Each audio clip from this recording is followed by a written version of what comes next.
нифига себе! Нифига себе! Ну, вот это дурак. В смысле, ну, да. Ну, вот видите, ну, тут это. Вот так я буду его бить. Обязательно. Даже байки не учили. Что мне можно еще? Хотя, ну, реально, даже байки не учили, что о нем еще можно говорить. Подожди. Хотя, что, мне больше байков не осталось? А Анна, давайте смотрим про Анну. Нет. А про это тема. Ну, что? В принципе, ну что? Такое оружие.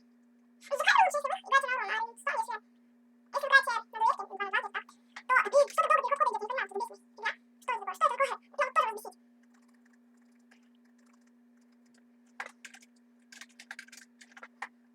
О, все?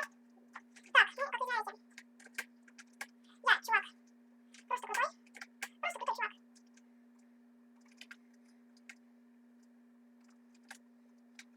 Я напугал бы, и он скувал бы. Ну, можно, да.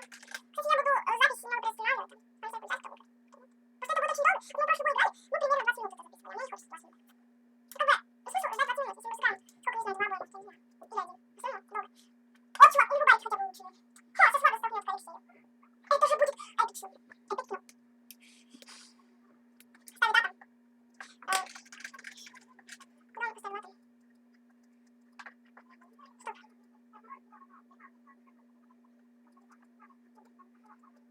Запись вылезла. Так. Можно Макси?